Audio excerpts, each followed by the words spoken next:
Arduino classes में आपका स्वागत है।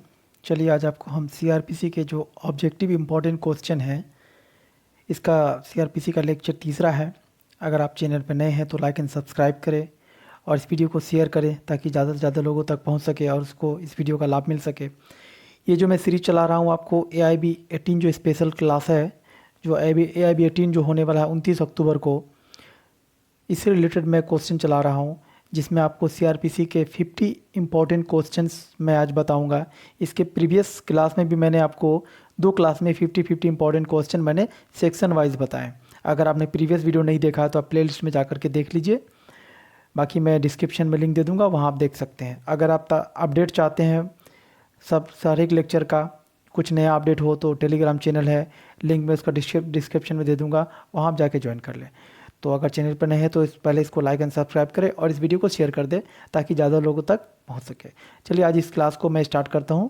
सीआरपीसी के कुछ इम्पोर्टेंट सेक्शंस हैं जो आपको ऑब्जेक्टिव टाइप क्वेश्चन है। ठीक है, चलिए देखिए पहला क्वेश्चन क्या कहता है। Under section 198 of code of criminal procedure code 1973 no court take cognizance of an offence against the marriage punishable under chapter 20 IPC unless a complaint is made by. देखिए सेक्शन 198 ऑफ CRPC देखेंगे ना तो कहता है कि no court can take cognizance of an offence against marriage, है ना, कि कोई अगेंस्ट मैरिज कोई ऑफेंस कमिट हुआ है तो कोर्ट क्या होगा ना, उसका कॉग्निजेंस नहीं लेगा सेक्शन 198 के तहत। तो क्यों नहीं लेगा, तो उसका आंसर पहले क्या है, पहले वो आप बता देते, उसके बाद सेक्शन 198 आपको ब्रीफली बताएंगे। तो इसका आंसर क्या है, some person who is agree by the offence, है ना। जब तक कि जिस व्यक्ति के खिलाफ कोई ऑफेंस कमिट हुआ है ना, वो व्यक्ति जाके कंप्लेंट फाइल नहीं करे या FIR नहीं करे, तब तक कोर्ट क्या करेगी, इसको कॉग्निजेंस नहीं लेगी। ठीक है, अब आते हैं सेक्शन 198 में। तो ये तो समझ में आ गया कि जिस व्यक्ति के खिलाफ कोई अपराध होगा वो व्यक्ति कोर्ट में जा क्या बोलते हैं कि मजिस्ट्रेट के पास जाके कंप्लेंट फाइल करेगा या फिर FIR करेगा, तो कोर्ट क्या करेगी, कॉग्निजेंस लेगी अंडर 98। तो इसमें कुछ अदर प्रोविजन है। अगर मान लीजिए क्या कहता है कि where under such person is under the 18 years, अगर 18 ईयर्स है या 18 साल से कम है, या फिर कोई लूनेटिक पर्सन है या कोई इडियट है या फिर किसी बीमारी से ग्रसित है, वो व्यक्ति कोर्ट मूव नहीं कर सकता, नहीं जा सकता, या फिर कुछ ऐसी महिलाएं हैं जिनको कस्टम इजाज़त नहीं देती पब्लिक के सामने जाने का, फिर या फिर कोई ऐसी क्या बोलते हैं कि ऐसी महिलाएं जिनको कस्टम इजाज़त नहीं देता, या फिर किसी महिला का हस्बैंड है ना, वो क्या करते हैं कि किसी आर्म फोर्स में है, बॉर्डर पे है, तो उनके बिहाफ में किसी व्यक्ति को कोर्ट में वो जाकर के उस व्यक्ति के खिलाफ क्या करते हैं, कंप्लेंट फाइल कर सकते हैं और क्या बोलते हैं कि FIR दर्ज किया जा सकता है। ठीक है, ये सेक्शन 198 में बताया गया। लेकिन जनरली क्या कहता है, कोर्ट कॉग्निजेंस नहीं लेगी जब तक कि कोई व्यक्ति जाकर के कंप्लेंट या FIR फाइल नहीं करेगी। ठीक है, अब देखते हैं नेक्स्ट, आगे देखते हैं आगे क्या है। Next question, which section of CRPC deals about complaint. ठीक है, ये कंप्लेंट टर्म है ना, CRPC के सेक्शन 200 जब देखेंगे हम, धारा 200 CRPC का, वहाँ ये प्रोविजन दिया गया। अब ये देखिए कंप्लेंट क्या है। देखिए जब किसी व्यक्ति के खिलाफ कोई अपराध कमिट हुआ ना, तो उस व्यक्ति के पास 2 रास्ता होता है, या तो वो व्यक्ति जाकर के नज़दीकी थाना में FIR लिखवाए, ठीक है, सेक्शन 154 ऑफ CRPC जो FIR का प्रोविज़न को बताता है, या फिर वो व्यक्ति जाकर के मजिस्ट्रेट के पास जाकर के क्या बोलते हैं under section 200 of CRPC complaint file करे। तो उस व्यक्ति के पास 2 रास्ते हो जाते हैं। तो ये कंप्लेंट का प्रोविज़न CRPC में कहाँ है, सेक्शन 200 जब CRPC में देखेंगे वहाँ ये प्रोविज़न दिया गया है। ठीक है, नेक्स्ट क्वेश्चन देखते हैं। Section 201 of CRPC deals with, जब हम क्या बोलते हैं CRPC का सेक्शन 201 देखते हैं, वहाँ क्या बताता है, procedure by magistrate not competent to take cognizance of the case. मान लीजिए कोई व्यक्ति मजिस्ट्रेट के पास कंप्लेंट तो फाइल कर दिया, ठीक है, वहाँ पे जाके कंप्लेंट कर दिया किसी अपराध के बारे में, लेकिन वो मजिस्ट्रेट क्या है, कॉम्पिटेंट नहीं है। कॉम्पिटेंट का मतलब कि उसके जुडिक्शन के अंतर्गत नहीं है। तो वो क्या करेगा, अगर आपने लिखित में कंप्लेंट दिया है ना, तो वो क्या करेगा, उसके पीछे इंडोर्स करके आपको क्या करेगा, प्रॉपर कोर्ट में आपको भेज देगा कि आप उस कोर्ट में जाइए, आपका मामला वो वहाँ पे सुनवाई होगा, हमारे जुडिक्शन से बाहर है। जब आप CRPC का सेक्शन 201 पढ़ेंगे ये प्रोविजन दिया गया है। क्लियर है। Next question, under which of the following section of the CRPC the magistrate shall dismiss the complaint.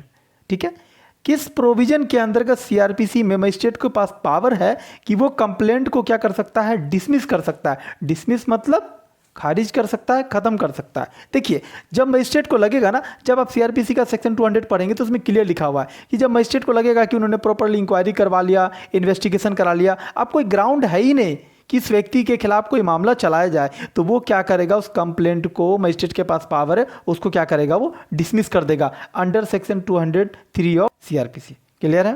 Next question, which section of CrPC deals about dismissal of a complaint. ठीक है, किस section के अंतर्गत यह बताया गया है कि डिसमिसल ऑफ कंप्लेंट होगा, तो सेक्शन 203 ऑफ सीआरपीसी। देखिए, कभी कभी आपको इसमें क्वेश्चन ना सेम दिख रहा होगा, लेकिन क्वेश्चन ना बदल बदल के भी पूछते हैं। एक क्वेश्चन से 10 क्वेश्चन बनता है, तो 2-3 क्वेश्चन मैंने सिमिलर बनाए। इसमें कंफ्यूजन आपको नहीं होना है कि मैंने 2-3 क्वेश्चन सेम बना दिया, ऐसा नहीं है कि क्वेश्चन को अलग अलग पैटर्न से भी पूछा जाता है। तो मैंने 2-3 क्वेश्चन सिमिलर बनाए अलग अलग पैटर्न पे। ठीक है, नेक्स्ट क्वेश्चन देखिए क्या कहता है, filing of list of witness by complainant before issuance of summons or warrant to the accused under section 204 of CrPC. देखिए, कंप्लेनेंट जो होगा ना, वो उसको लिस्ट ऑफ विटनेसेस बताना पड़ेगा जब वो क्या बोलते हैं कंप्लेंट फाइल वगैरह कर रहा है। कब?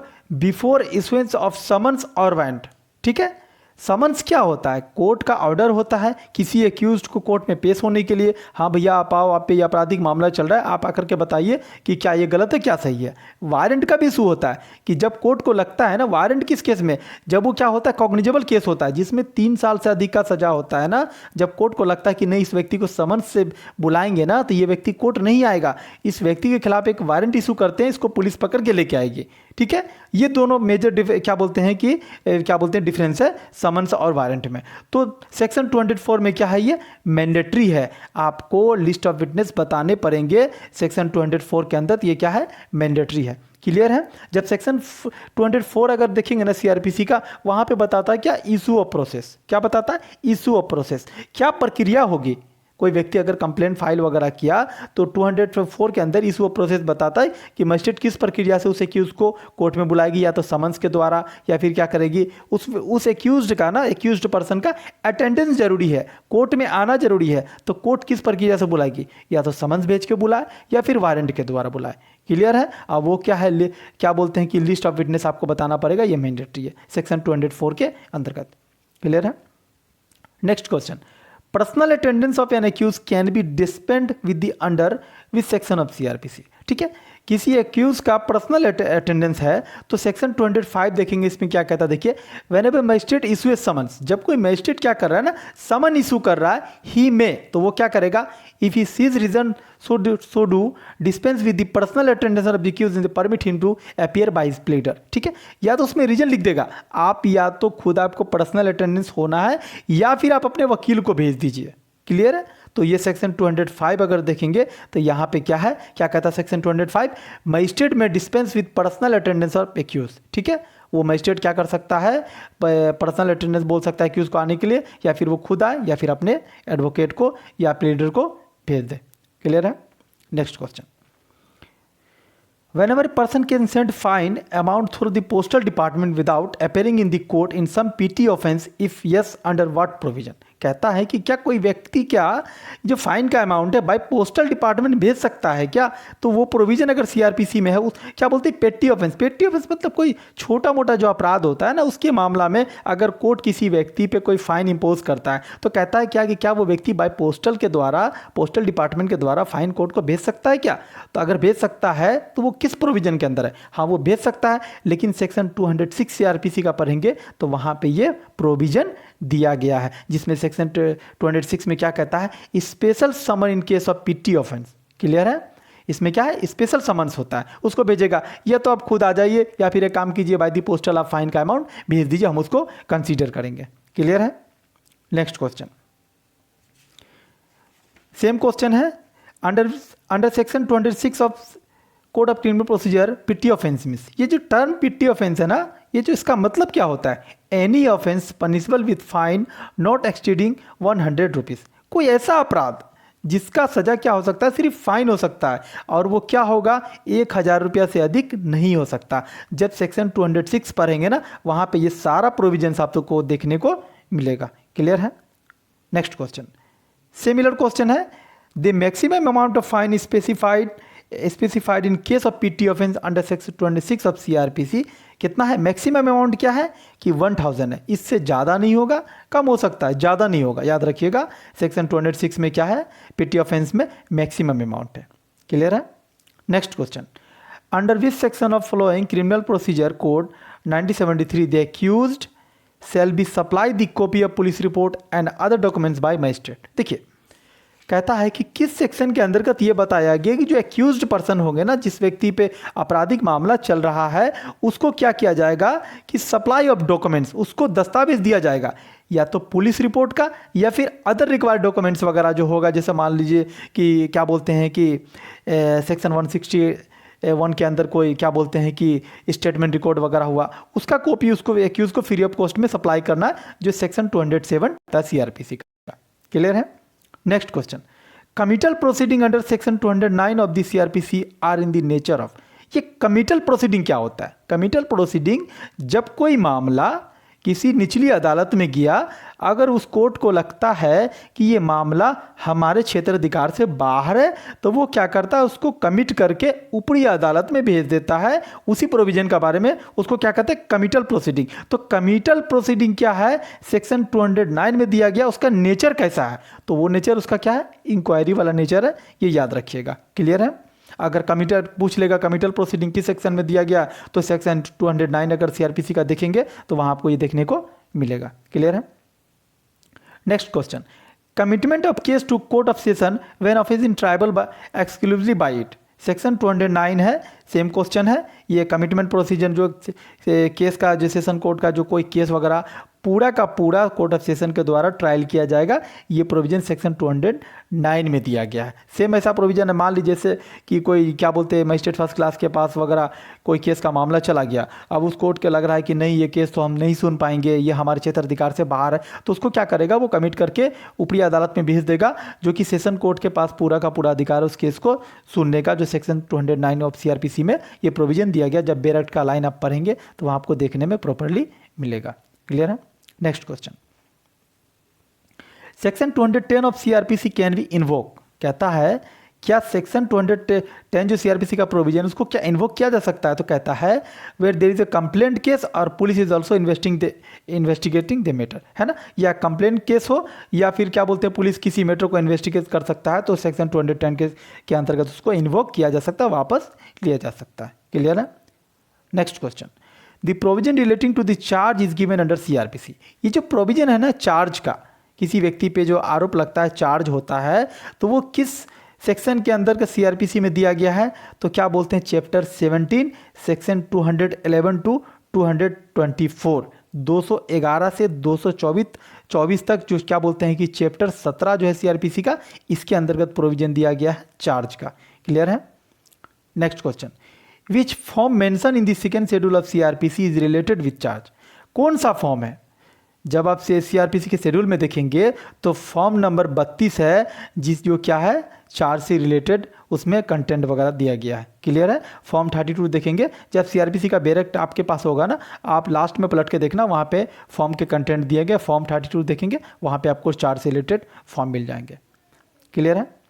Next question, who can frame the charge according to the criminal procedure code. किसको पावर है कि वो चार्ज फ्रेमिंग कर सकता है, तो कोर्ट को पावर है, ये याद रखिएगा। किसको पावर है? कोर्ट को पावर है। कोर्ट क्या करती है? चार्ज फ्रेमिंग करती है। क्लियर है? Next question, which is not a content of charge. किसको कंटेंट ऑफ चार्ज नहीं मानेंगे, तो आंसर क्या है? Description of a family background of a family. आप किसी व्यक्ति के फैमिली बैकग्राउंड को चार्ज में ऐड कर रहे हैं, तो उसको कंटेंट ऑफ चार्ज नहीं माना जाएगा। क्लियर है? Next question, under code of criminal procedure 1973 a charge shall be written in the. कहते हैं कि जो चार्ज होगा ना वो किस लैंग्वेज में होगा, है ना, लिखा तो होगा लेकिन किस लैंग्वेज में होगा, वो क्या है? Language of the court. जब आप सेक्शन से 272 देखेंगे ना सीआरपीसी का, वहाँ पे लैंग्वेज ऑफ द कोर्ट लिखा है, लेकिन जब आप पढ़ेंगे ना उसमें, तो वो लैंग्वेज कौन फिक्स कर सकता है? स्टेट गवर्नमेंट फिक्स कर सकती है, अदर देन हाई कोर्ट, है ना, उसको छोड़ करके। ठीक है, तो सेक्शन 272 देखेंगे तो लैंग्वेज ऑफ द कोर्ट के बारे में बताता है, और वो लैंग्वेज वगैरह कौन फिक्स कर सकता है? तो स्टेट गवर्नमेंट। क्लियर है? Next question, under which section of CrPC addition or alteration of charge has been provided. Addition का मतलब ऐड कर देना और अल्ट्रेशन का मतलब बदल देना। Clear?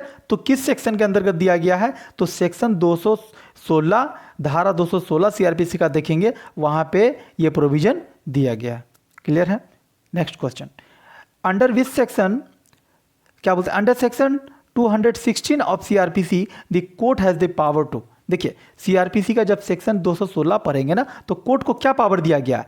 Add to and alter the charge, दोनों प्रोविजन दिया गया, या तो वो ऐड कर सकता है या फिर अल्टर कर सकता है धारा 216 सीआरपीसी के अंतर्गत। क्लियर है? नेक्स्ट क्वेश्चन, द कोर्ट में अल्टर दी चार्ज, कोर्ट कब चार्ज अल्टर कर सकती है? कोर्ट के पास तो पावर तो है कि चार्ज को वो अल्टर कर सकती है, या तो ऐड कर सकती है या फिर क्या कर सकती है, अमेंड कर सकती है। तो कब कर सकती है? Before the judgement is pronounce, है ना, जजमेंट देने से पहले, जजमेंट देने के बाद चार्ज में कोई अल्ट्रेशन नहीं होगा, ये याद रखिएगा आप। क्लियर है? Next question, for every distinct offence of which any person is accused, there shall be a separate charge which shall be tried separately is provided in criminal procedure code। कहता है कि हर एक अपराध के लिए क्या बोलते हैं कि अलग से सेपरेट ट्रायल वगैरह किया जा सकता है। जैसे कि कोई अपराधी होगा, वो कोर्ट में लिख करके देगा कि मेरा मामला है, आप क्या कीजिए, इसको अलग से चलाइए। क्लियर है? तो वो क्या कर सकता है, सेक्शन 200 जब 18 देखेंगे सीआरपीसी का, वहाँ पे ये प्रोविजन दिया गया। क्लियर है? Next question, under section 219 of the code of criminal procedure 1973 offence of same kind means. Offence of same kind means का मतलब क्या होगा? क्या कहता है, देखिए, when they are punishable with the same amount of the punishment under the same section of the Indian penal code और any special law. मतलब सेम अमाउंट ऑफ पनिशमेंट है, मतलब सेम सजा है, और सेम सेक्शन के अंतर्गत दिया गया, तो उसको हम लोग क्या कहेंगे, सेम ऑफेंस, है ना। क्लियर है? ठीक है, जब 219 पढ़ेंगे सीआरपीसी का, यहाँ पे प्रोविजन ये दिया गया। क्लियर है?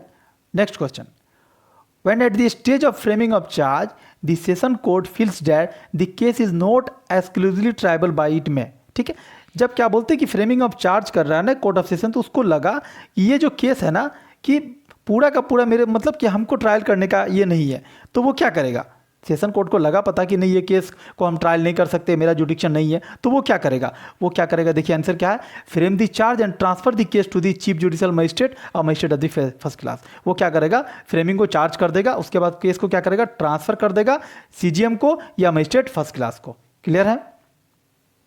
Next question, which section of code of criminal procedure provide for the trial before a court of session. ठीक है, ये जो कोर्ट ऑफ सेशन के पास ट्रायल वगैरह जो होता है ना, कि कौन सेक्शन के अंतर्गत बताया गया, जब सीआरपीसी का 225 से लेकर 237 देखेंगे ना, वहाँ ये प्रोविजन दिया गया है। क्लियर है? ठीक है, जब 225 देखेंगे उसमें कह रहा है कि trial to be a conducted by the public prosecutor. देखिए, जब सेशन कोर्ट में कोई मामला होगा ना, तो उसमें जो ट्रायल होगा ना, सबसे पहले पब्लिक प्रोसिक्यूटर केस का क्या करेगा, स्टार्टिंग करेगा। तो पब्लिक प्रोसिक्यूटर कौन होता है, पीपी जिसको कहते हैं, जो क्या बोलते हैं क्रिमिनल मैटर में गवर्नमेंट एडवोकेट होते हैं, उसको पब्लिक प्रोसिक्यूटर कहा जाता है। क्लियर है? तो ये प्रोविजन कहाँ दिया गया, जब सीआरपीसी का 225 से 237 देखेंगे, वहाँ ये प्रोविजन दिया गया। देखिए नेक्स्ट क्वेश्चन क्या है, in every trial before a court of session, है ना, हर एक ट्रायल कोर्ट ऑफ सेशन के सामने जो है prosecution shall be conducted by.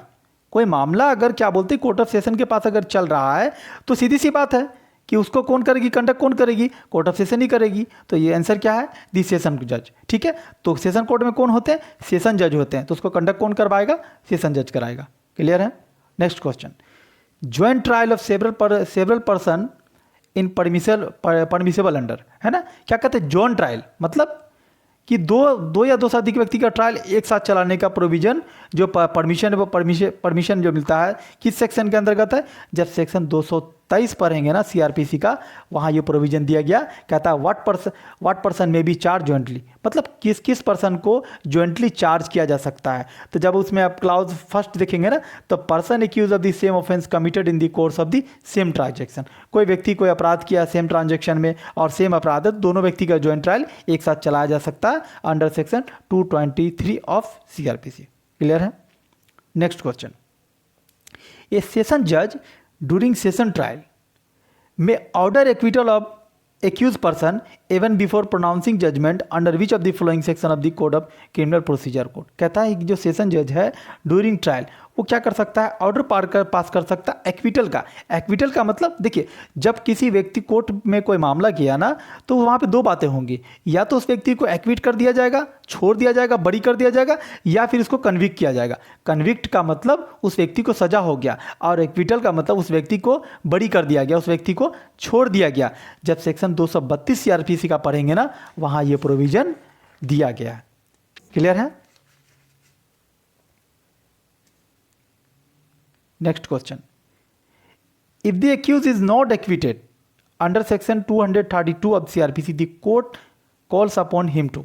मान लीजिए कि अगर CRPC 232 के अंतर्गत कोर्ट ने उस व्यक्ति को एक्विटेड नहीं किया, उसको बरी नहीं किया, तो क्या करेगी कोर्ट आगे? तो उसको क्या करेगी? कॉल ओपन टू इंटर, कहेगी आप अपने डिफेंस में दीजिए कि आप क्या डिफेंस लेना चाहते हैं, क्या आपने अपराध किया, वो सब प्रक्रिया आगे बढ़ेगी, उसको डिफेंस का मौका दिया जाएगा। क्लियर है? Next question, which one of the order can be pass after the trial of A case is over. जब कोई केस का मामला कंप्लीट हो गया, केस ओवर हो गया, ट्रायल कंप्लीट हो गया, तब कोर्ट क्या करेगी? Either an order of acquittal और कन्विक्शन, या तो उस व्यक्ति को एक्विटल करेगी या फिर कन्विक्ट करेगी, या तो उस व्यक्ति को छोड़ दिया जाएगा या फिर उसको सजा हो जाएगा। क्लियर है? देखिए, इस टाइप से भी क्वेश्चन आते हैं, आपको कन्फ्यूजन नहीं होना कि ऐसा क्वेश्चन क्यों बना है। इस टाइप से भी क्वेश्चन आते हैं, तो आपको याद रहना चाहिए कि ऐसे भी क्वेश्चन पूछे जाते हैं। क्लियर है? Next question, in which section of CRPC the trial procedure of warrant case is given. कहते हैं ना, ये जो क्या बोलते हैं वारंट केस का जो प्रक्रिया है सीआरपीसी में किस सेक्शन के अंतर्गत दिया गया है? तो सेक्शन जब 238 से लेकर 250 पढ़ेंगे हम सीआरपीसी के अंतर्गत, तो वहाँ ये प्रोविजन दिया गया है। Next question, when in any warrant case instituted otherwise than a police report the accused affair brought before magistrate the magistrate cell। जब कोई वारंट केस इंस्टीट्यूट हुआ, ठीक है, अदर देन ए पुलिस रिपोर्ट, मतलब पुलिस रिपोर्ट के द्वारा छोड़ के कोई एक्यूज्ड है मजिस्ट्रेट के पास लाया गया, और क्या बोलते हैं तब मजिस्ट्रेट क्या करेगा? shall proceed to hear the prosecution and takes all such evidence as may be produced in support of the prosecution। और उस मामला को वो सुनेंगे और जो जितने भी सबूत वगैरह होगा उसको वो लेंगे। क्लियर है? Next question, if in a trial of a warrant case, क्या बोल रहा है? If in a trial of warrant case, किसी वारंट केस का ट्रायल चल रहा है तो क्या करता है? Magistrate find the accused not guilty. अगर मजिस्ट्रेट को लगा कि एक्यूज क्या है, नॉट गिल्टी है, तो ही सेल वो क्या करेगा? उसको अगर लगा मजिस्ट्रेट को वो गिल्टी नहीं है, उस व्यक्ति ने अपराध नहीं किया, तो उसको क्या करेगा? एक्विट हिम, उसको क्या करेगा? छोड़ दिया जाएगा, उसको बरी कर दिया जाएगा। क्लियर है? Next question, which one of the flowing section of CrPC deals with evidence for defence. ठीक है, किस सेक्शन के अंतर्गत यह बताया गया है कि एविडेंस लिया जाएगा किस चीज़ के लिए? डिफेंस के लिए। तो सेक्शन 243 ऑफ सीआरपीसी अगर हम देखेंगे तो वहाँ पे ये प्रोविज़न दिया गया है कि जो क्या बोलते हैं कि जिस व्यक्ति पे मामला चल रहा है उसको उससे एविडेंस लिया जाएगा। सेक्शन 243 के अंतर्गत इसका प्रोविज़न दिया गया। क्लियर है?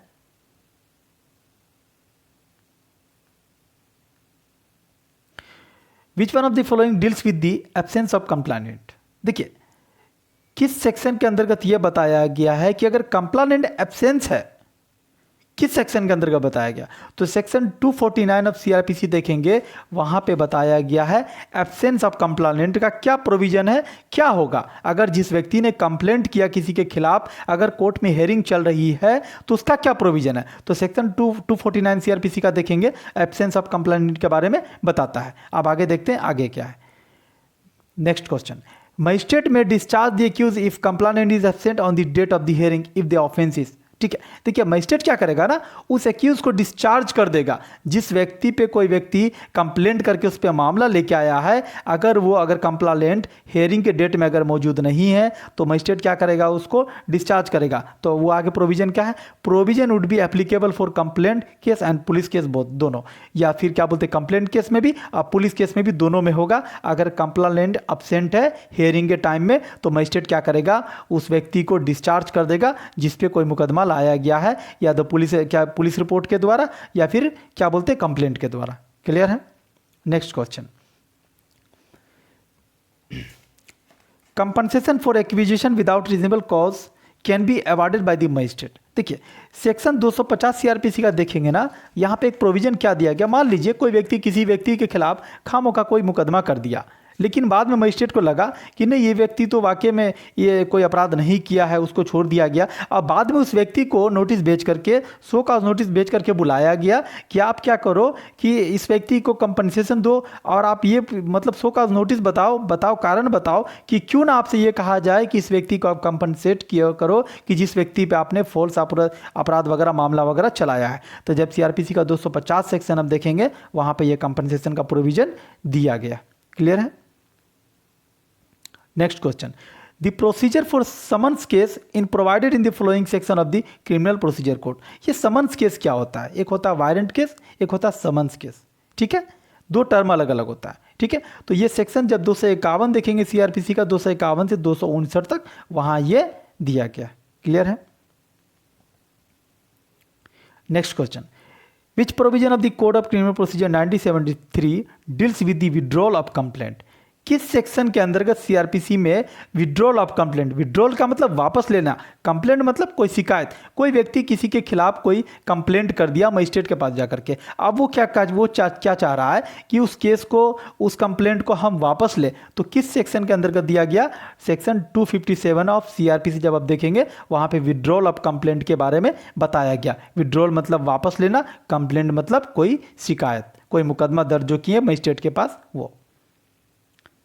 Next question, withdrawal of complaint result in the. अगर मान लीजिए किसी व्यक्ति ने सेक्शन 257 के अंतर्गत अपने कंप्लेंट को विड्रॉ कर लिया, तो आगे क्या उसका रिजल्ट होगा। तो उसका आंसर है acquittal of the accused irrespective of the whether the charge has been frame और नॉट।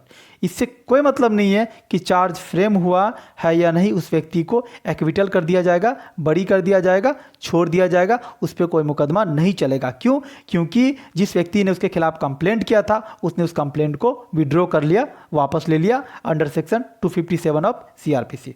क्लियर है। Next question, power of court to convert summon case into warrant case is provided under. किस section के अंतर्गत, किस धारा के अंतर्गत CrPC में यह बताया गया कि कोर्ट को पावर है वो समन केस को वारंट केस में कन्वर्ट कर सकते हैं। ठीक है, तो सेक्शन 259 ऑफ सीआरपीसी ये प्रोविजन देता है, कोर्ट को ये पावर देता है कि वो क्या कर सकता है, समन्स केस को वारंट केस में कन्वर्ट कर सकता है। ऐसा क्यों कर सकता है? अब मान लीजिए कोर्ट को लगेगा, कोर्ट को क्या लगेगा कि समन भेजने से ये व्यक्ति भाग जाएगा, क्या करते हैं, in the interest of justice, तो वो क्या करेगा, कोर्ट उस केस को वारंट केस में कन्वर्ट करके बाय द वारंट उस व्यक्ति को पकड़ के कोर्ट में लेके आएगा। सेक्शन 259 के अंदर प्रोविजन ये दिया गया। क्लियर है। Next question, under which section of CrPC provision regarding summary trial is given. Summary trial का मतलब क्या होता है, किसी मुकदमा को ना कम से कम समय में खत्म कर देना, कम से कम समय में खत्म कर देना, उसको समरी कहते हैं। जैसे छोटा कर, समरी का मतलब क्या होता है कि छोटा कर देना, तो कम से कम समय में किसी मुकदमा को चलाना किस प्रोविजन के अंदर दिया गया, सीआरपीसी के अंतर्गत। तो सेक्शन 260 से लेकर के 265 तक सीआरपीसी के अंदर यह प्रोविजन दिया गया। क्लियर है। Next question, which of the flowing court can try summarily offence mention in section 260 of criminal procedure code.